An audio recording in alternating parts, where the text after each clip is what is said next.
Now, this isn't Good morning, everyone. I'm sorry. Good morning, Rabbi. We are in Mishnah Shabbos, Parak Aleph, Chapter 1, Mishnah Vav, Mishnah 6. I dedicate this morning's learning in memory of my mother, Mr. Shlomis Rabinowitz, Shlomis Bas Rav Yaakov Eliezer. Okay, this is going to be continuing this pattern that we had before, where Beis Shammai say you cannot have your utensils, your vessels doing prohibited acts on Shabbos, things that we can't do on Shabbos. They can't be happening on their own, even in our vessels, even if we're not doing the act, but it's just kind of happening on their own, but it's happening in our vessels. Beis Shammai say you cannot allow that. Beis Hillel say you can. So the next example of is the following. Beis Shammai say, a nice din unin shall pishna l'seicha taner. One cannot put unin are bundles of flax, l'seicha tanor, into an oven, unless they already get heated up from before Shabbos. Now, there was a process in making linen where they took the flax and they put it into an oven and it would heat up and turn white. And there's a malach forbidden act on Shabbos called malabin, which means to whiten something. So by putting the flax into the oven and heating it up, it turned white. That means you're whitening. And that we're forbidden to do on Shabbos. Now, even though you didn't do this on Shabbos, you didn't put it into the oven on Shabbos, put it in the oven before Shabbos, but if the process of whitening is to take place once it's going to happen over Shabbos, Beis Shammai say you cannot do that because your vessels cannot be involved in a malach and a forbidden activity of Shabbos. And therefore, you can only do it if there's enough time before Shabbos for it to heat up and to become white before Shabbos.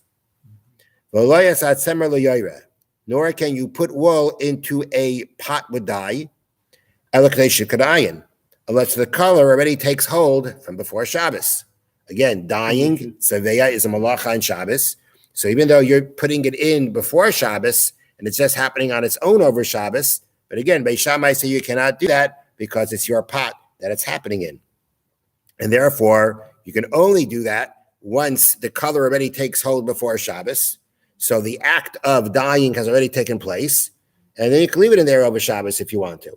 But the point is that the malacha, the act of dyeing, has to take place before Shabbos, because if it happens on Shabbos, it's happening in your vessel, which Beis Shammai say you cannot do. Ubeis Hillel matirin. And Beis Hillel allow in both these cases to do this. According to Beis Hillel, it doesn't matter if as Shabbos goes on, the act is taking place over Shabbos. It doesn't make a difference if on Shabbos it whitens. It doesn't make a difference on Shabbos if it gets dyed.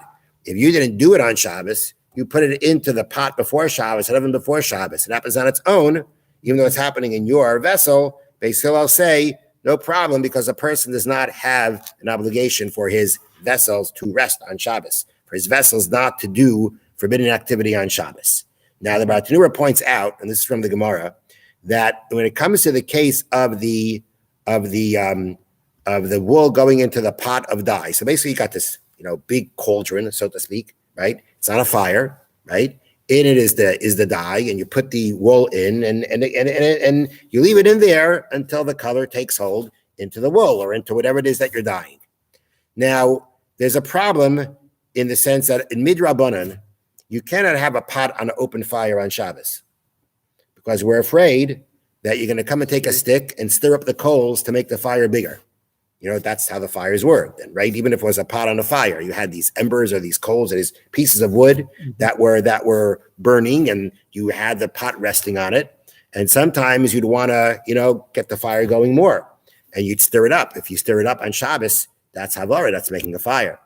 So therefore, it cannot be when Beis Hillel says that you could allow this to take place over Shabbos.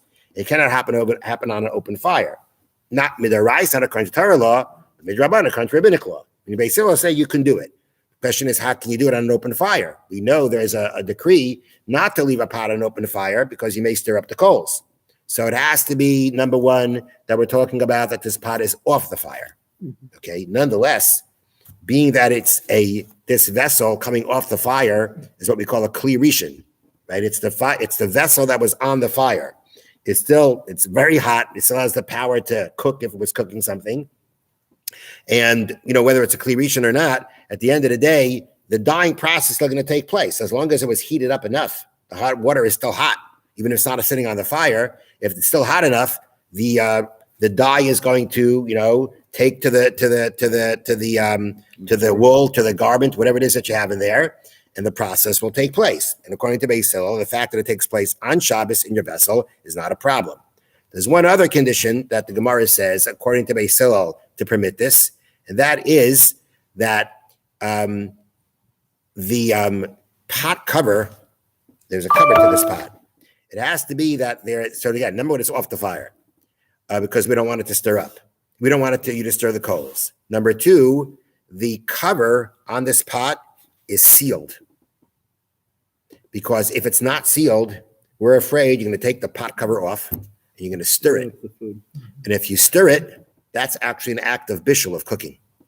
So therefore, it has to be that you've got the top of the pot is sealed, the cover is sealed onto the pot, and therefore, if you have to break the seal in order to open it up and stir it up, by then we hope you'll realize, it's Shabbos and I shouldn't be doing this. Mm-hmm. So therefore, in order for Beis Hillel to allow you to do this, to put it into the pot and sit there over Shabbos, these conditions have to be met.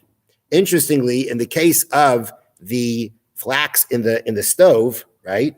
We there too, should we be concerned that maybe you're going to open up the stove and stir up the coals to get things getting hotter? The door is closed. The door is closed, but it's not a big deal to open it up. So is it so maybe we should be concerned that you're going to stir up the coals there too. So the Gemara says no, because if you open up this, meaning here, in the case of the pot, you've got this pot with the dye, and you put the thing and you put the garment, whatever, into the pot. In the case of the flax, you've got an oven, right? So it's inside an oven. That means if you're going to want to stir up the coals, you have to open up the oven and basically let out the heat and allow coal to come in. That could ruin the flax. That's just the way it is.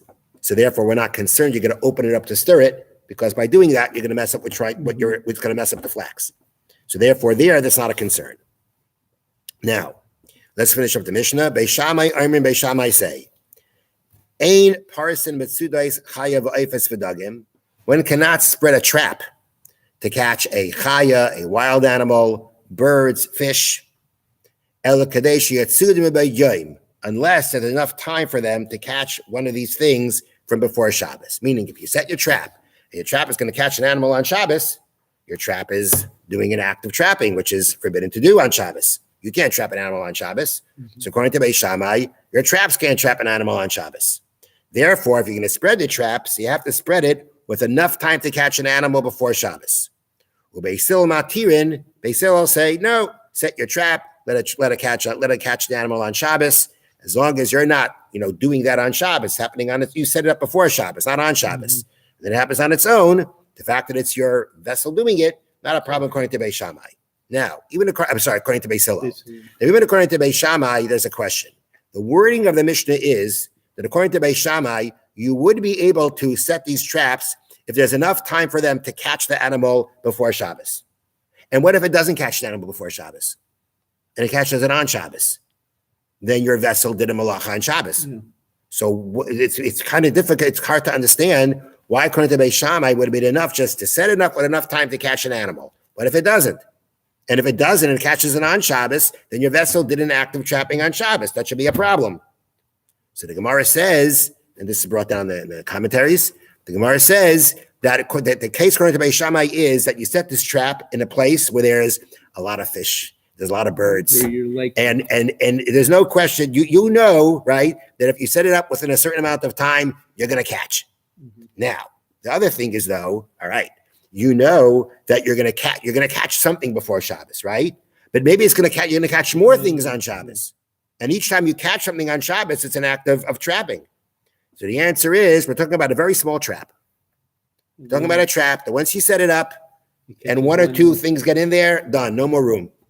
So therefore, it's a situation where you know it's going to happen within a certain time. You can assume it's going to happen, and you don't have to be concerned it's going to happen more on Shabbos because you can't do it anymore on Shabbos. Have a wonderful day.